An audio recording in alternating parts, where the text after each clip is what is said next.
Buenos días otra vez. Reciban un saludo de parte del pastor. Le encantaría estar aquí, pero ahorita necesita estar en reposo. Sigan orando por él. Está contento, está muy bien. Y Dios fue bueno, misericordioso y lo tiene todavía con nosotros. Entonces, bueno, les manda un abrazo, un beso. Y vamos a orar. Padre, gracias por esta mañana. Gracias que tu palabra, Señor, es nuestra guía.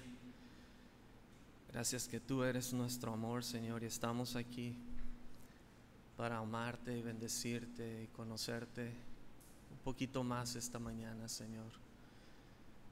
Gracias que tú eres nuestro Dios y te amamos, papi. Gracias. Amén. Vamos a estar estudiando el libro de Juan, capítulo 6.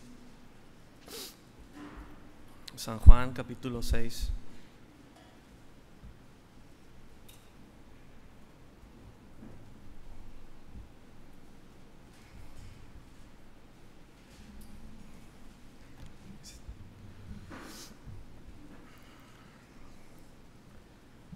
Es una historia que hemos leído quizá muchas veces, estudiado muchas veces, pero no por eso deja de tener mucho valor y significado. En lo personal, Dios me ha hablado algunas ocasiones a través de esta escritura, de mi caminar con Dios, y creo que Dios quiere hablarnos esta mañana a través de esto. Dice en el verso 1 de Juan 6, dice: después de esto, Jesús fue al otro lado del mar de Galilea, el de Tiberias. ¿Después de qué cosas? Sería la pregunta, ¿no? Comenzamos, pero dice después de estas cosas. Si quieren regresar poquito conmigo un capítulo antes para mirar de qué cosas está hablando. En el capítulo 5 nos habla de un paralítico. Y si recordamos la historia, más o menos, es que había un pórtico, una explanada, y ahí estaban una multitud de enfermos, ciegos, cojos, paralíticos, y estaba un hombre paralítico, tenía 38 años en esta situación, ¿no? Jesús llegó y le dijo: ¿qué onda contigo? Y dijo: ¿sabes qué? Estoy paralítico, no tengo nadie que me ayude. Viene un ángel, desciende, agita las aguas y el que llega primero es sanado, pero yo no tengo nadie que me ayude. Y Jesús le dijo: ¿quieres ser sano? Fue sano. Entonces los judíos, mirando este asunto, se enojaron y le dijeron: hey, no te es lícito llevar tu lecho en el día de reposo, ¿no? Los religiosos, no te es lícito, ¿no? No puedes llevar pantalón a la iglesia, cosas así. Y él dijo: no sé, el que me sanó me dijo: toma tu lecho. ¿Quién es? Dijo: no sé. Luego se topó con Jesús y Jesús le dijo: hey, no peques más para que no te venga otra cosa peor a tu vida. Y dijo: oh, fue Jesús, ni siquiera sabía. Y ahí se dio cuenta. Entonces fue con los judíos y les dijo: el que me sanó se llama Jesús. Los judíos encontraron a Jesús y lo querían matar.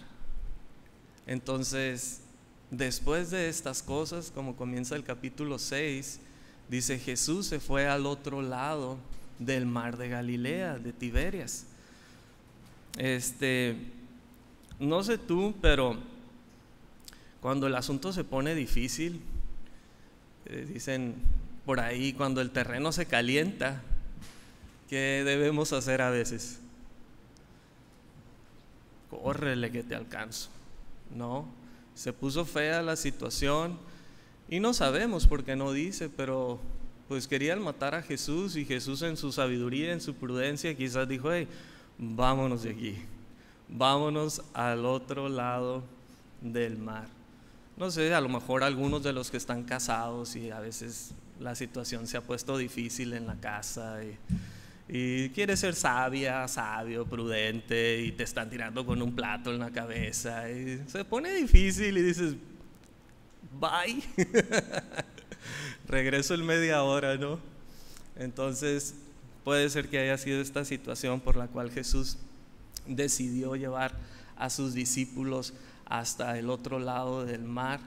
Y otra, obviamente, es que Él quiere enseñar algo a sus discípulos.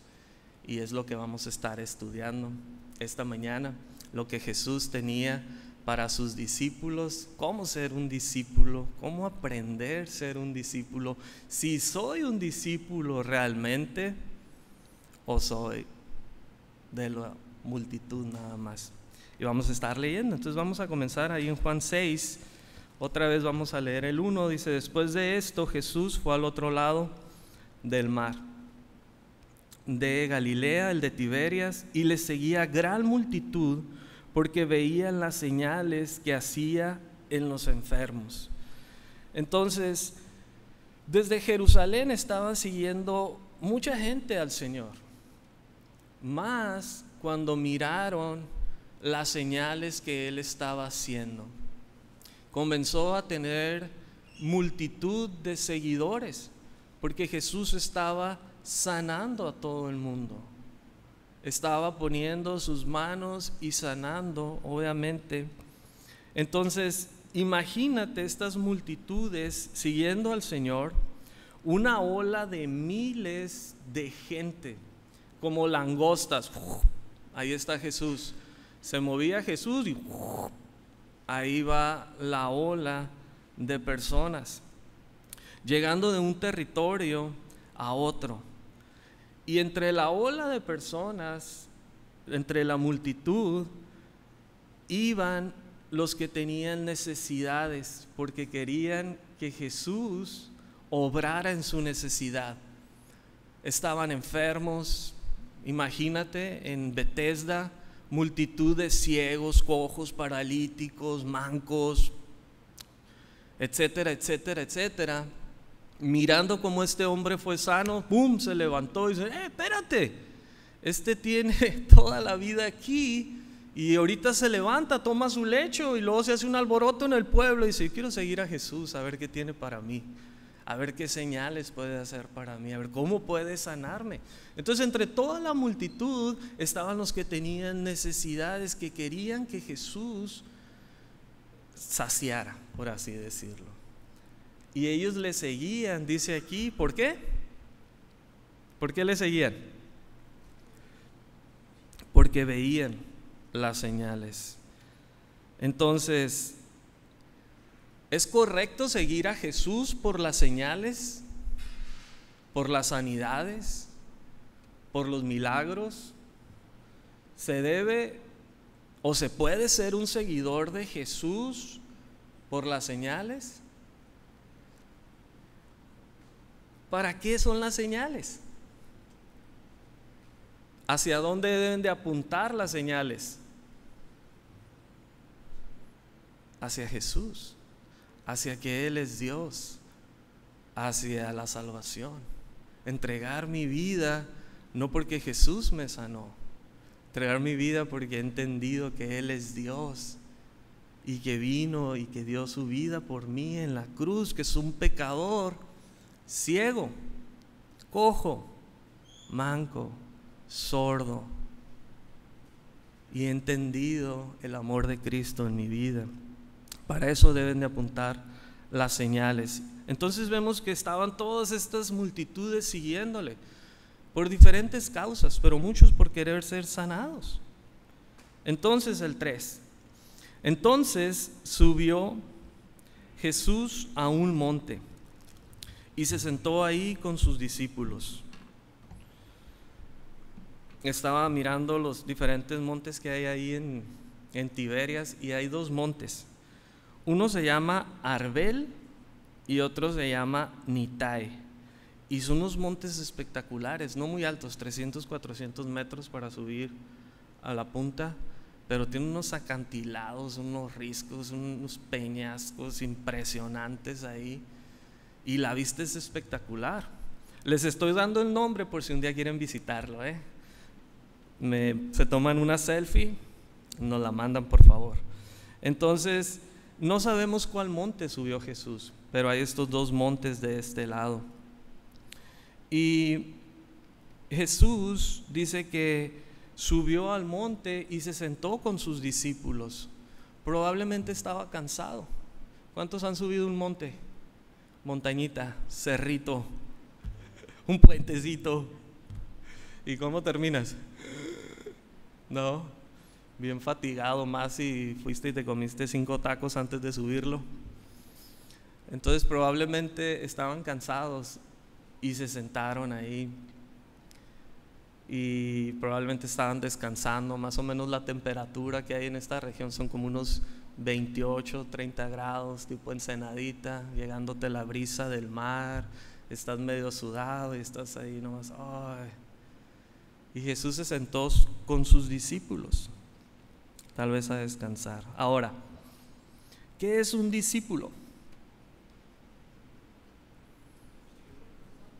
¿Un seguidor? ¿Otro? ¿Un estudiante? ¿Un alumno? ¿Verdad? Entonces Jesús se sentó con sus alumnos, con sus seguidores principales, que eran 12 discípulos, con sus estudiantes. Y él era su maestro, ¿verdad? Entonces Jesús está ahí sentado con ellos, aparte, antes de que llegue todas las multitudes, para pasar un tiempo con ellos, para mirarlos, probablemente en los ojos. Y obviamente él sabía lo que iba a hacer, y nos habla la escritura de esto. Estaba ahí, le voy a nombrar los nombres de los discípulos. Estaba Pedro, estaba Juan, Andrés, Jacobo, Felipe, Bartolomé, Mateo, Tomás, Jacobo, Simón, Judas y Judas Iscariote. Una vez pero voy a salir un poquito. Una vez iba a evangelizar a alguien y me dijo: yo te dejo que me hables de Dios y me dices los nombres de los 12 discípulos. Y un gran signo de interrogación se puso en mi mente y no le pude hablar porque no me lo sabía. ¿Qué crees que hice? Fui corriendo a la casa y empecé a estudiar y memorizar los nombres de los 12 discípulos. Y luego regresé y le dije: ya me sé los nombres de los 12 discípulos. Dijo: perdiste tu oportunidad, ya no. Me dolió. No, como discípulos debemos de estar preparados. Imposible saber todo, obviamente no, pero bueno, quería nombrar los 12 discípulos. Dije: a lo mejor a alguien le sirven por ahí. Entonces Jesús estaba con sus 12 discípulos, 12 seguidores principales, ¿no? Y vemos que un discípulo es un estudiante, un alumno, un aprendiz. Ahora, ¿qué se necesita para ser un discípulo? ¿Cómo puedo yo decir: no, es que yo soy discípulo? Es porque tengo un maestro, ¿no? Es porque tengo a alguien que me está enseñando. ¿Cuál es la forma del maestro para enseñar a un discípulo? Yo no fui mucho a la escuela, pero yo sabía que había 2 formas principales. Una, que el maestro te enseña teoría, y la otra, práctica. Entonces Jesús va a tratar con sus discípulos en la teoría y en la práctica. Estábamos en la noche cuando le hicieron al pastor el cateterismo, y bueno, estábamos otro día y le iban a hacer un electro otra vez, que había puesto malito, y estaba el doctor principal y estaba un alumno, y estaba diciéndole: bueno, ¿cómo tienes que hacerlo? Y el alumno le dijo toda la teoría. Oh, esto, y necesitan esta distancia, y van aquí, y van acá, y van acá, y van acá. Y, oh, muy bien. Ahora, ¿qué vas a hacer si yo te pido que tengas un electro listo en 1 minuto? Necesito que lo practiques lo más rápido que puedas. ¿Cómo lo vas a hacer? Y se puso el muchacho y ya se nos va a morir el paciente. Y ahí estábamos nosotros de metiche nomás escuchando todo, ¿no? A ver si podía. Y pum, pum, pum, y le ponía y ¡pum! Se caía, no absorbía esos chuponcitos y todo el asunto, ¿no? Y ya terminó y dijo: muy bien, hiciste muy bien. La práctica, yo necesito que lo practiques, porque en una emergencia no nos sirve la teoría, nos sirve la práctica. Entonces Jesús va a practicar con ellos.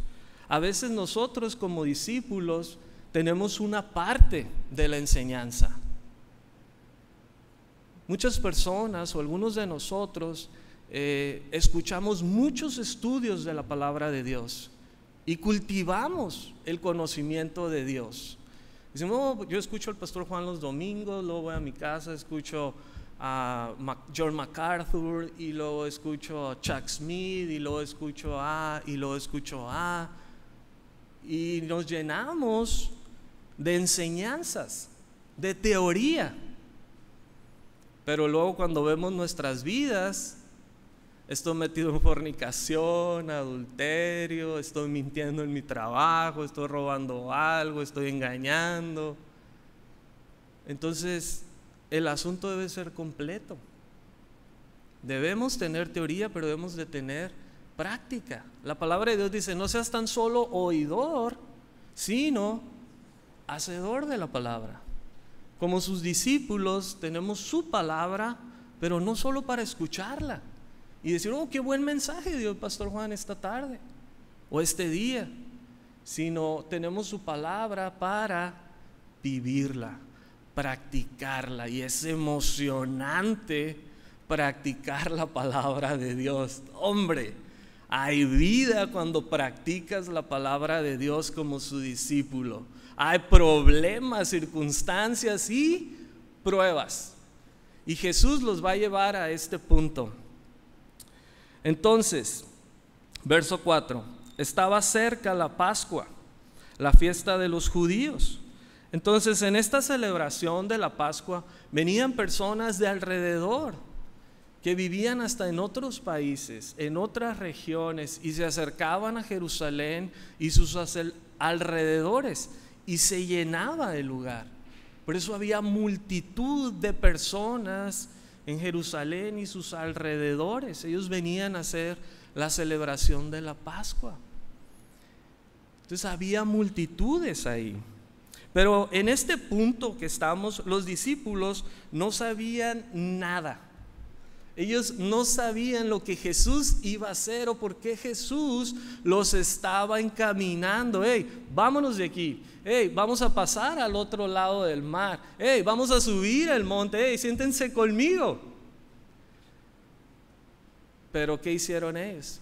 Le siguieron, le obedecieron, aún sin saber. Muchas veces Dios nos da poquito, migajas en el camino, y dice, ¿vas a caminar conmigo? ¿Vas a dar el pasito? No, pero no sé cómo va a resultar. Pero eres mi seguidor, eres mi discípulo. No, pero mejor me quedo aquí donde estoy cómodo. Pero yo te estoy diciendo que camines conmigo. No, me quedo aquí. Ok, lo respeto, pero no vas a poder llegar al otro lado. No vas a poder subir al monte. No vas a ver el milagro que yo voy a hacer. No vas a ser parte de esto. Y cada uno decide, obviamente, ¿no? Pero en este punto los discípulos no sabían. Milagro llover en Mexicali, ¿no? Qué cosa chulada. Muy bien. Verso 5. Cuando Jesús alzó los ojos y vio que habían venido a él gran multitud, dijo a Felipe, ¿de dónde compraremos pan para que coman estos? Pero esto decía para probarle, porque él sabía lo que había de hacer. Entonces, aparece en la escena Jesús alzando sus ojos, mirando la multitud y tomando un discípulo. Felipe ha sido seleccionado. ¿Para qué? Te voy a probar.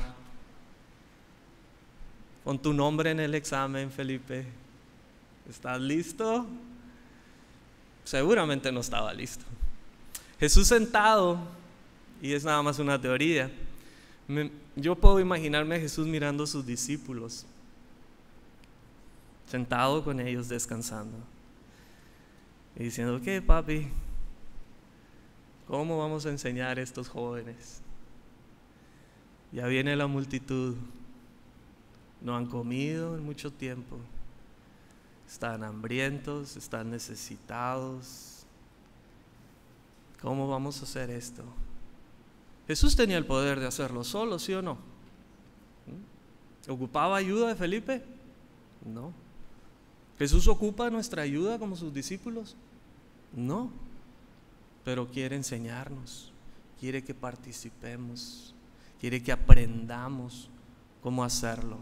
Jesús iba a morir un día y los discípulos iban a quedar y iban a llevar la verdad y la luz de la palabra, el evangelio, a las naciones. Y Él necesitaba enseñarles cómo. Para esto necesitaba aplicar un examen. Y Felipe fue seleccionado. Felipe no era uno de los discípulos principales del Señor. Casi no se habla de Felipe. Era uno de los que estaban ahí. No hablaba mucho, pero Jesús, nada se le escapa. ¿Y tú crees que Dios se ha olvidado de ti? Olvídalo. Dios está al pendiente. Y Jesús dice: Felipe, ¿de dónde compraremos pan para que estos coman? Jesús sabía lo que había de hacer. Jesús sabía lo que Felipe le iba a responder. Jesús sabía lo que él mismo iba a hacer con este asunto, pero quería hacer parte a Felipe. Primero, creo que cuando Jesús alzó los ojos y miró toda la multitud y miró a los discípulos, estaban mirando lo mismo, una multitud, pero la visión del maestro no es la misma visión que tiene el alumno. Y creo que los discípulos miraron y dijeron: ¿una multitud, Señor? Y creo que Jesús no estaba viendo lo mismo que ellos. Creo que Jesús estaba mirando algo muy diferente. Y ahí le lanza la pregunta: Felipe, ¿de dónde compraremos este pan? Pero lo dijo para probarlo. Le lanzó una pregunta capciosa, se dice. Te voy a meter en problemas, Felipe. Y todo buen maestro hace esto, ¿sí o no? Te mete una pregunta difícil para ver cómo. Si digo sí, si digo no. Y Jesús lanzó: Felipe, ¿cómo lo vamos a hacer? La respuesta de Felipe, ¿qué creen ustedes? ¿Fue correcta o fue incorrecta? Porque Felipe le respondió: 200 denarios de pan no bastarían para que cada uno de ellos tomara un poco. Vamos a decir que 80,000 pesos, 100,000 pesos de este tiempo, Señor, no bastarían para darles un pedazo de pan a cada uno de ellos. ¿La respuesta de Felipe fue correcta o incorrecta? ¿Fue correcta? ¿Por qué? Porque era lo que tenía. ¿Cómo contestaríamos nosotros ante una pregunta así?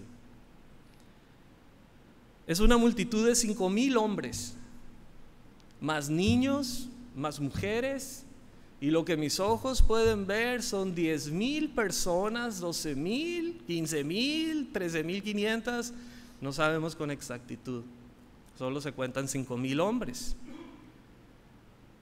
Entonces Felipe, agobiado, dice: pues lo que yo veo es una gran multitud, muchas personas, no tenemos dinero. Entonces dice: no, sí, es cierto, no tenemos. ¿De dónde vamos a sacar? Si sacáramos 100,000 pesos no alcanzarían para darle un pedacito a cada quien. Es imposible, Señor, no se puede. Felipe miró su bolsillo y miró algo imposible de hacer. Creo que Felipe estaba tan cerca de la respuesta, pero a su vez estaba tan lejos. Su respuesta fue muy lejana. Fue lo que miró con sus ojos, con su carne, y dijo: no, no tenemos, no basta, no es suficiente. ¿De dónde?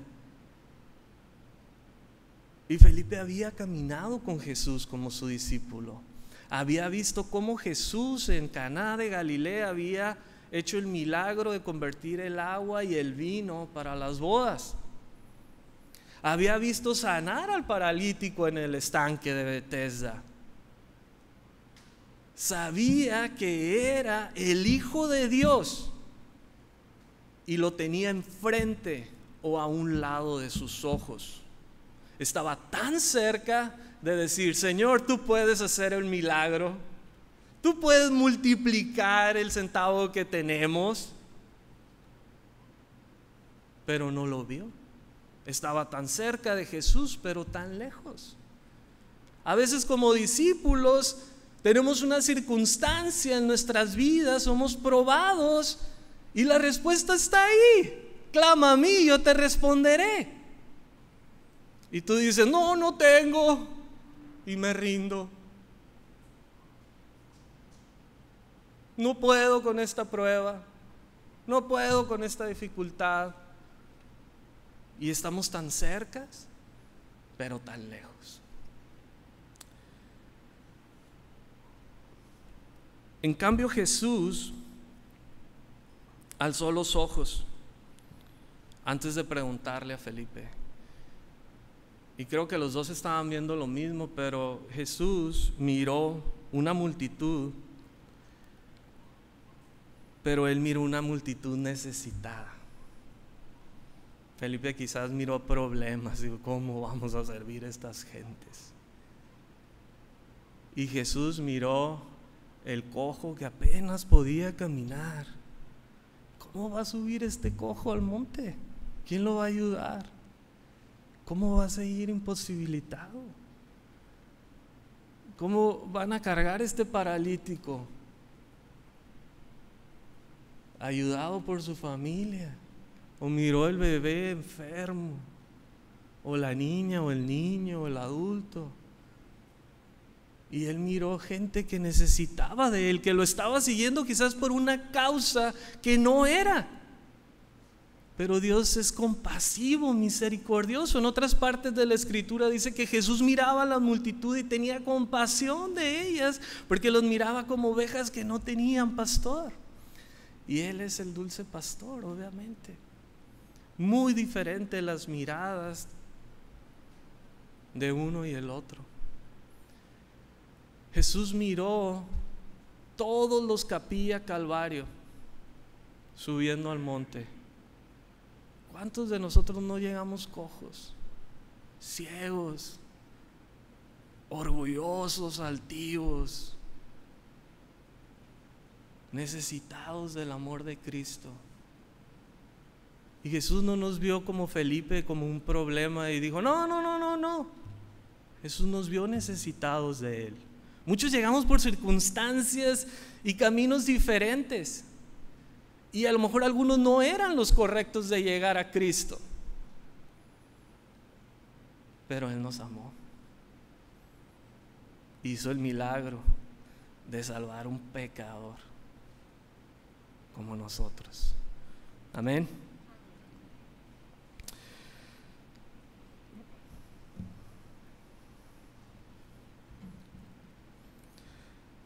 ¿Cómo nos comportamos nosotros cuando llega la prueba a nuestras vidas? Cuando Dios dice: ¿qué vas a hacer, Guillermo, con este asunto? Estás perdiendo tus hijos, ¿qué vas a hacer? Este asunto te está desviando de mí, ¿qué vas a hacer? ¿Cómo lo vas a hacer? ¿Cómo respondo yo? Mirando mi circunstancia, mi carne, una respuesta física, carnal, o está basada en la palabra de Dios, y miro a Jesús y digo: tú eres Dios, tú me vas a ayudar, no sé cómo hacerlo, tengo tu palabra, guíame, enséñame, dirígeme. Tengo la luz de tu palabra para salir de esto. Tú eres mi Dios. Mi respuesta es, por así decirlo, espiritual o terrenal, carnal, física, lo que mis ojos ven.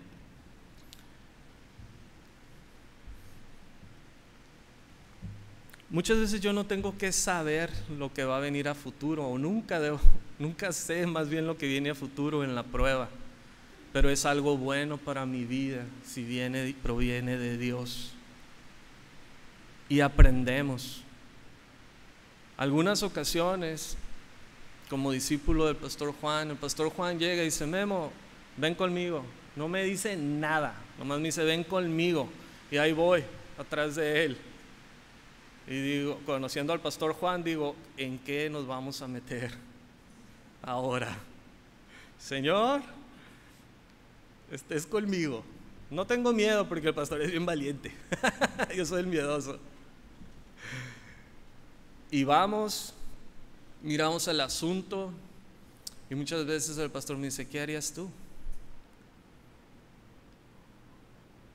Pues creo que así. Y algunas veces es y el pastor no hace así, se queda callado, me escucha y hace diferente. Y otras veces es sacaste 6 en la respuesta. Pero cuando fallo, equivoco, aprendo. Y cuando este asunto vuelve y se presenta otra vez algo así, ¿qué crees que hago? Ya aprendí la lección. Ahora hago como me enseñó mi maestro y puedo manejar el asunto como lo manejó mi maestro. Pero ya pasé la prueba. A veces saqué 6, a veces reprobé, pero me quedo firme y aprendo la lección. Para cuando me toca a mí, sé cómo enfrentarlo. Muchas veces nuestro maestro nos enseña sin decirnos nada, porque es parte de la prueba. Jesús está preparando a sus discípulos para la hora que Él no esté. Él sabía que su hora iba a llegar y iba a morir por nosotros. Entonces Él los está preparando y los está probando para cuando Él no esté, ellos puedan seguir adelante. Pero si no hay pruebas, no hay una evaluación, no sabes cómo está el discípulo, y si está reprobado, bueno, no lo puedo usar en esto, porque este no está en el asunto, no está aprendiendo. Quiere hacer su propio asunto, quiere dar sus propias respuestas y no aprende a través de las fallas.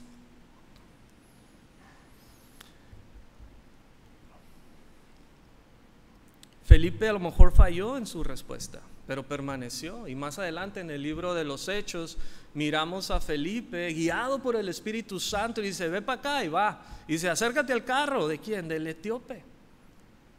Y le dice: ¿qué lees? Y el etíope le empieza a decir sus dudas, y Jesús le dijo, y Felipe le proclamó el evangelio, fue salvo, bajó de su carro, se bautizó. Como discípulos vamos a fallar, pero debemos continuar. Jesús está conmigo, me ha dejado su Espíritu Santo para guiarme, enseñarme, dirigirme en la vida, no abandonar el asunto. Verso 8 dice: uno de sus discípulos, Andrés, hermano de Simón Pedro, le dijo: aquí está un muchacho que tiene 5 panes de cebada y 2 pececillos más. ¿Qué es esto para tantos? Entonces aquí aparece en escena otro discípulo, Andrés. Andrés es otro tipo de discípulo. Andrés tampoco era de los más conocidos o de los más principales. Se mantenía atrás del telón de la escena. Y yo imagino a Jesús aventando a Felipe esta pregunta, pero todos los discípulos escuchando. Y Jesús dice: bueno, ¿quién más va a brincar, no? ¿Quién más tiene algo más que decir? Y aparece en escena Andrés. Andrés tenía una cualidad. Andrés aparecía en el momento oportuno. Andrés estaba en el momento oportuno, él era discípulo de Juan el Bautista, y apareció Jesús y Juan dijo: este es el Cordero de Dios que quita el pecado del mundo. Y Andrés dijo: el Salvador. Fue tras Jesús, le dijo: Señor, ¿dónde moras? Jesús le dijo: aquí. Y se quedó, pasó la noche con él.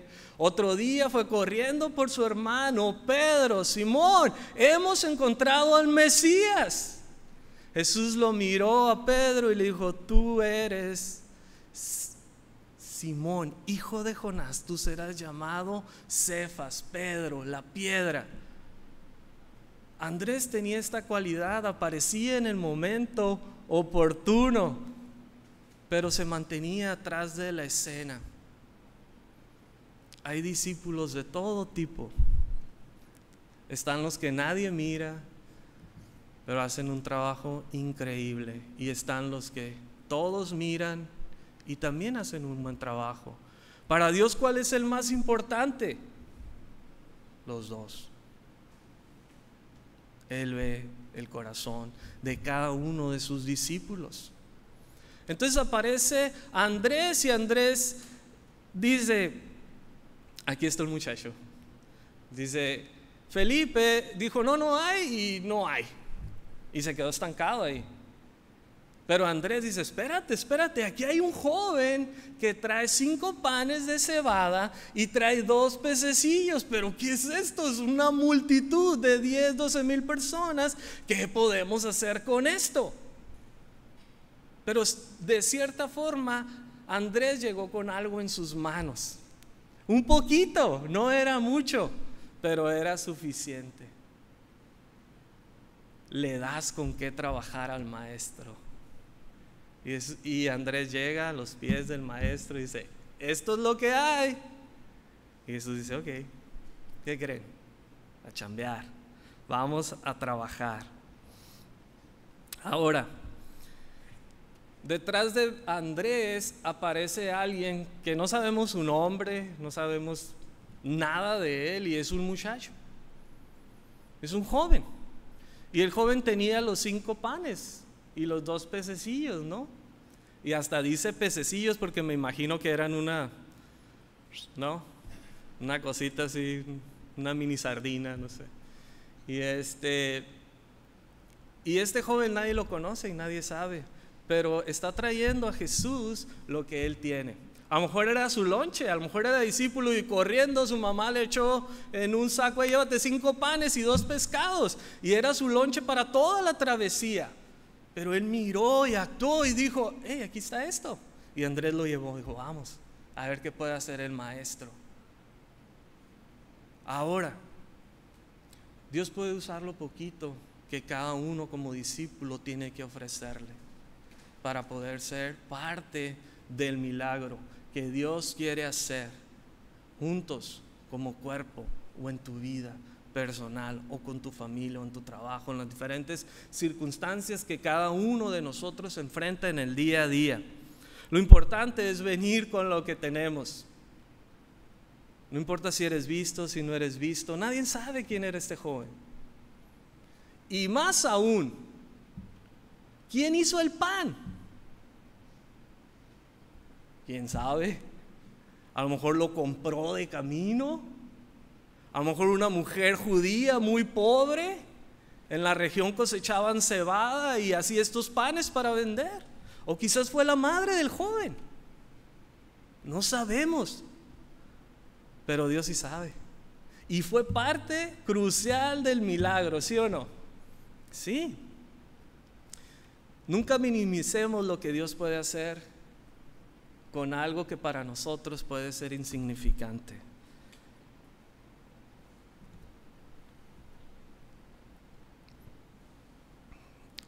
En el verso 10, ¿sí verdad? Estamos ahí. Verso 10, Jesús dijo: hagan recostar la gente. Y había mucha hierba en aquel lugar, y se recostaron en número 5,000 varones, más sus familias, vamos a decirlo, las personas aparte de los hombres. Jesús mandó y dio una orden a sus discípulos y les dijo: hagan recostar las personas. ¿Por qué Jesús daría una orden que a lo mejor los discípulos no entenderían? No es común hacer recostar a las personas, ¿no? ¿O sí? ¿Más o menos? ¿Alguien? ¿No? Bueno, en la tradición judía ellos comían como recostados, ¿no? Tipo yo en el sillón. No, mi esposa no me deja.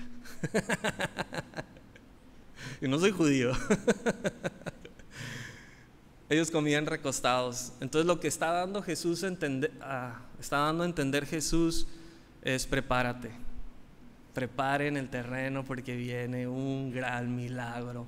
Hagan recostar a la gente. ¿Era fácil hacer recostar 12,000 personas, 10,000 personas? ¡Hey, tú, haz recostar a todos! Es una cosa impresionante.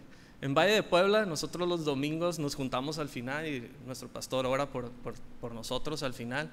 Y nosotros tenemos ahí un grupo como de 20, 25 chamacos, chivas locas andan ahí. Y hey, vamos a juntar con el pastor. Primera llamada. Hey, espérate, voy a tomar agua. Hey, no te subas a los juegos, vamos con el pastor. Y nos lleva nuestro tiempo y son 25. Yo no me quiero imaginar 12,000 personas, 10,000 personas. Claro que algunos decían y obedecían a Jesús porque sabían: espérate, el maestro mandó algo, va a hacer algo, quizás me va a sanar, entonces yo me recuesto. Pero hay mucho trabajo cuando se trabaja con multitudes, y los discípulos empezaron a trabajar. Debemos de saber que como discípulos, siervos, Dios nos ha llamado a ser parte de un cuerpo con una función para trabajar en algo, en una función que Dios quiere, dados los talentos, los dones que cada uno posee. Si el tuyo es de limpiar bien, machín, Dios quiere usarte para limpiar con fuerza los zoclos de las orillas de la iglesia. Y que, wow, qué bonito zoclo, está como nuevo.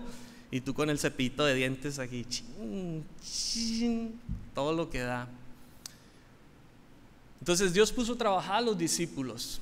Como discípulo, ¿debo de ser parte del cuerpo? ¿Debo servir a mis hermanos? ¿Y por qué no lo hago? O a lo mejor sí lo estoy haciendo. Son preguntas.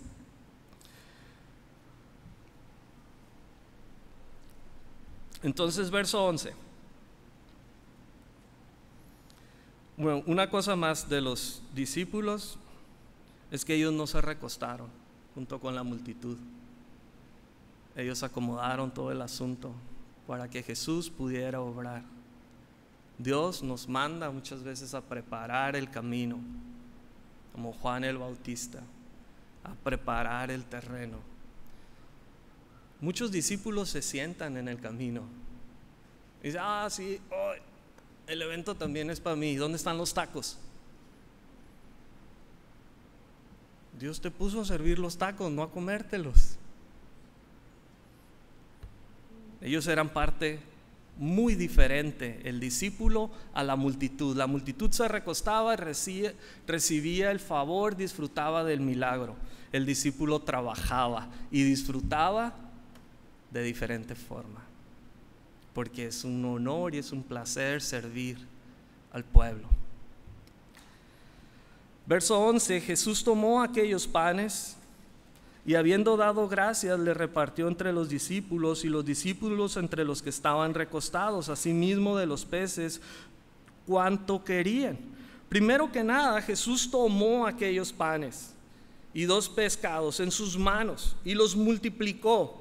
Había 20,000 ojos mirando el milagro suceder, mirando su poder. ¿Quién es este hombre que de 5 panes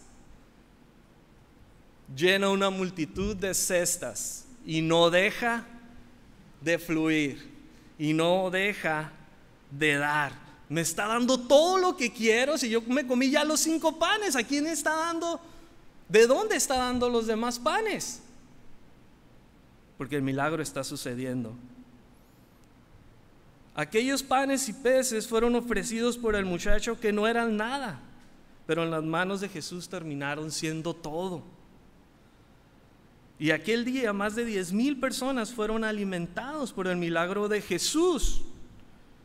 Pero la semilla de todo fueron los 5 panes, que quizás una mujer que no conocemos hizo ese día o un día antes. Y fueron una bendición para 10,000 personas. Nunca debemos olvidar lo que sí podemos ofrecer a Dios para que Él haga el milagro. Todo lo que Dios puede hacer con lo que tú tengas, tu trabajo, tus fuerzas, tus finanzas. Como la viuda, nomás tengo este peso, has dado todo, hombre, etcétera. Pero tú dices, yo no tengo mucho, yo soy pobre, trabajo en una maquiladora, no gano mucho, estamos apretaditos, ¿qué puedo darle a Dios? Y Dios dice, mijo, saluda a tu compañero que todos odian, al grosero, malvado, que está robando en la fábrica, muéstrale mi amor, salúdalo. No, hombre, este es bien grosero y me va a decir groserías y me va a pegar si le hablo de ti. Entonces, dale un taco de los que hace tu esposa. Gánalo para mí. ¿Ya viste que se va a pie a su casa? Ofrécele raite.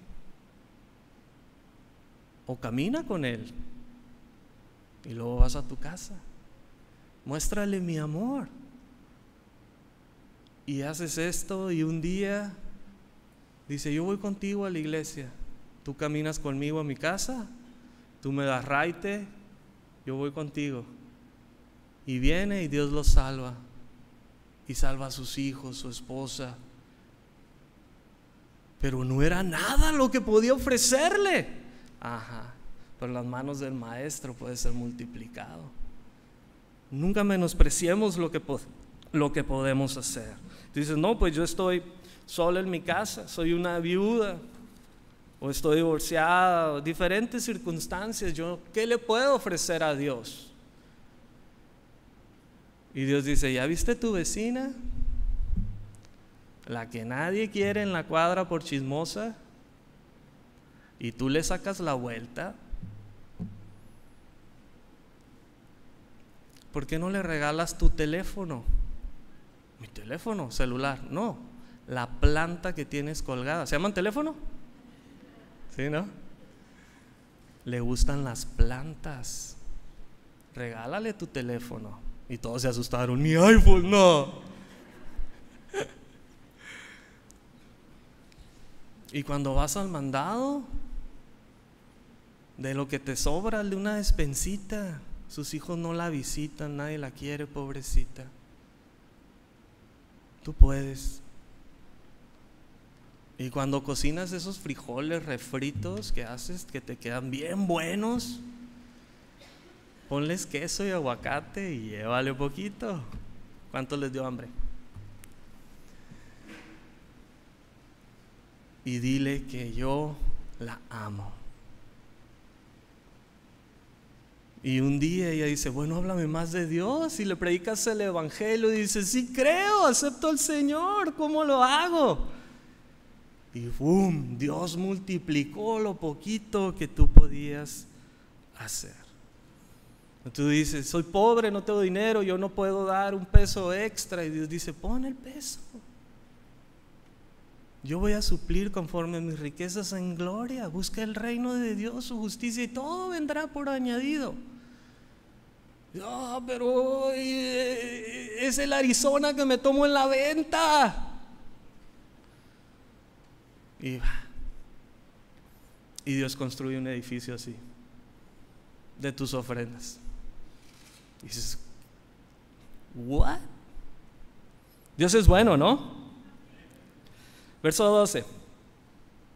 Cuando se hubieron saciado, dijo a sus discípulos, recojan los pedazos que sobraron para que no se pierda nada. Recogieron pues y llenaron 12 cestas de pedazos que de los 5 panes de cebada sobraron a los que habían comido. Primero, dice que todos se saciaron. Jesús es el único que puede saciar nuestras vidas. El único.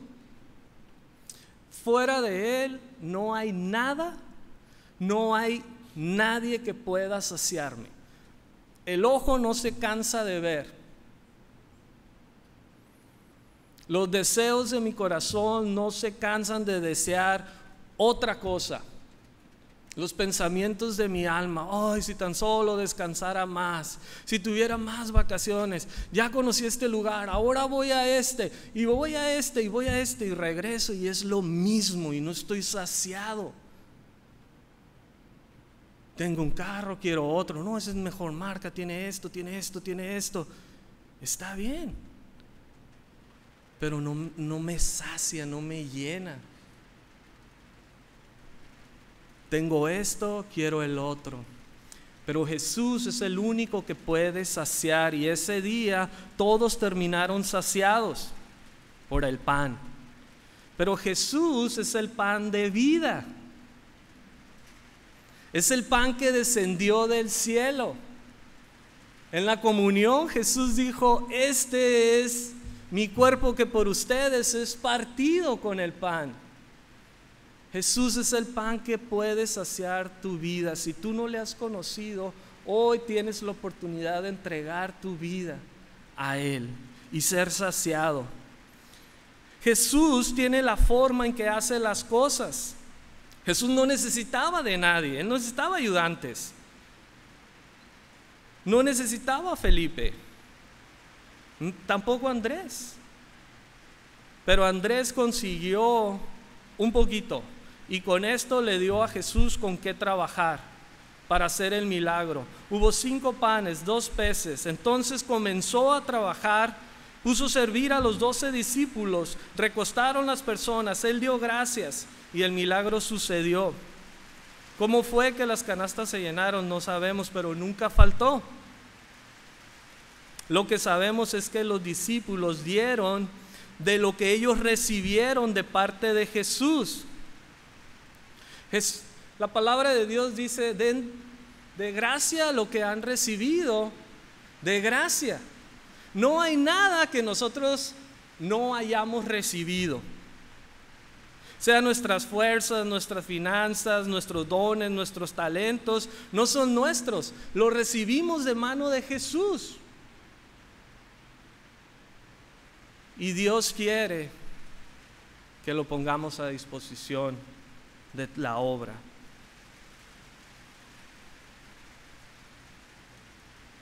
Al final, los discípulos recogieron los pedazos.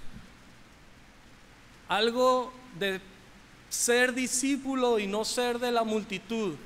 La multitud recibió el milagro y se fue. Los discípulos estuvieron en la planeación, fallaron en la planeación, luego corrigieron y Jesús lo usó para enseñarles y los puso a trabajar duro con 10,000 personas o más. Ser discípulo, caminar con Dios es duro. Hay mucha obra que hacer, hay mucho trabajo que hacer.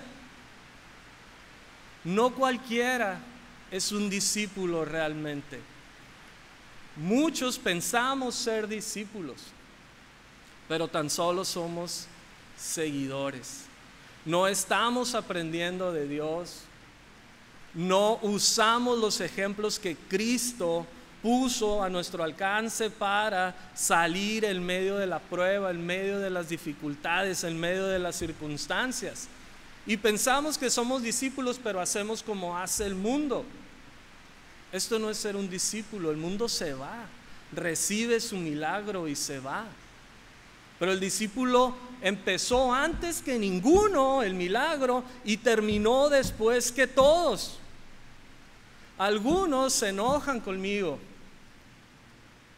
Porque en los eventos que nos toca participar, normalmente no comemos. Y cuando veo que alguien está pellizcando de la comida que es para el pueblo, lo regaño. Y se enojan conmigo. Pero el discípulo se queda hasta el final. El discípulo no participa. A veces sí, porque la jornada es extrema. Y buscamos el balance, cómo, cuándo, dónde. Y lo acomodamos cuando es necesario. Pero cuando es necesario que los discípulos se queden, siempre comemos. Normalmente dejamos quien quiere regresar a poner cada cosa en su lugar y muchos desaparecen. Otros regresan, acomodan cada cosa en su lugar y cuando ya es bien tarde, estoy bien cansado, sacamos la hielera, vamos a comer todos los discípulos. Todos somos discípulos y todos participamos, pero en ocasiones comenzamos antes que nadie y terminamos poniendo el candado al final, porque soy discípulo, porque Dios me ha llamado. No quiero decir que tienes que estar a las 6 de la mañana y poner el candado al final. Si Dios te ha llamado con los niños, llega temprano, sé el mejor maestro, deja limpio donde sirves con los niños y vete cuando hayas entregado el último niño que sus papás por estar platicando no han recogido. Perdónenme, yo soy el primero que no lo recoge. El discípulo permanece, se queda. El discípulo camina con Jesús y no es fácil. Hay sol, hay millas que caminar, hay mucho trabajo arduo por hacer. Pero hoy en día los discípulos se confunden porque son parte de la multitud. Y no es un regaño, todos somos discípulos, tenemos nuestros maestros, nuestro pastor Juan, y él recibe la instrucción de parte de Dios. Quiero animarlos a que tú seas parte del milagro, te esfuerces, seas parte del cuerpo. La provisión al final fue que sobraron 12 cestas. Qué curioso, ¿cuántos discípulos había? ¿Qué está dando a entender Jesús? Tú no te preocupes, yo tengo todo preparado para tu provisión. Cuando mi esposa y yo hace 10 años, Dios nos llamó al ministerio, ella siempre ha sido tiempo completo, yo no. Hace 10 años Dios me llamó tiempo completo, quebró mi negocio, me robaron toda la noche a la mañana, quería llorar, pero no sabía si de felicidad o quería llorar de angustia porque qué iba a hacer. Siempre desde que llegué a este lugar Dios puso un deseo de estar aquí y no era solamente por Brandy.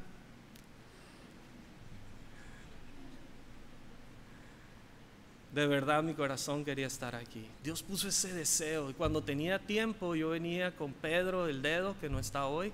Saludos a Oaxaca, Pedro. Y podía sostener la tabla para que él metiera el chilillo, porque no sé hacer nada. Pero yo sabía que Dios quería, que Dios me estaba llamando y yo no quería porque yo ponía 1000 excusas. De la noche a la mañana me robaron todo, el pastor estaba orando por mí en el monte. Cuando regresó, Brandy le dio la noticia, el pastor dijo: ¡Gloria a Dios! Estaba orando por este joven. Y yo con miedo: ¿qué pasa, joven? Es con el pastor. ¿Qué pasa, joven? ¿Te robaron todo? Sí, estaba orando por ti. ¿Por qué no te pones a orar a ver si Dios te está llamando y me das una respuesta cuando tú quieras? A lo mejor Dios te está llamando. Me dio unos ejemplos. Yo sabía desde el principio Dios me está llamando. Me tomé un tiempo para darle la respuesta y le di la respuesta y me dijo: ok, la iglesia puede dar 1000 pesos de semana para que vivan tú y tu esposa. Antes de casarnos estábamos comprometidos y yo dije: oh, pues qué tentador, ¿no? Gano 10 veces eso, pero qué tentador, ¿no? Pero yo no escuché la cantidad. Yo quería servir. Mi esposa batalló un poquito, pero al final dijo, yo quiero hacer lo que Dios quiere. Y yo sé que Dios tiene un llamado sobre nuestras vidas. ¿Puedes ver mis hijos qué tan gorditos están? No nos ha faltado nada. Dios ha sido suficiente y apartó una canasta de pan para nosotros. Su provisión. Que nunca te detenga a pensar que Dios no tiene cuidado de sus discípulos, de los que son suyos.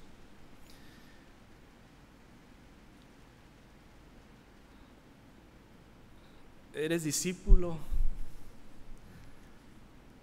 o eres de la multitud? ¿Quieres disfrutar solo del milagro o quieres ser parte del milagro? Dios va a entregar la ciudad, lo creas o no. Dios va a entregar la ciudad, seas parte o no. Yo quiero ser parte. Señor Jesús, gracias por esta mañana. Gracias que tu Espíritu está con nosotros, papi. Te pido por nosotros que nos des corazón de discípulos en todo tiempo. Ayúdame a mí a servir los demás. Señor, pido por alguien en esta mañana que no te ha conocido, que ha sido parte de la multitud. Si tú estás aquí esta mañana y tu deseo es ser discípulo y caminar con Jesús, entregarle tu vida, el Señor Jesús vino y en una cruz murió por nuestros pecados, fue sepultado y al tercer día Dios lo levantó de entre los muertos para darnos vida juntamente con Él. Si tú crees esto, serás salvo. Todos somos pecadores y necesitamos clamar a Dios. Clama a Él en esta mañana. Pídele perdón por tus pecados y acéptalo como tu Salvador. Señor, gracias por esta mañana. Bendice nuestras vidas, nuestras familias, Padre. Amén.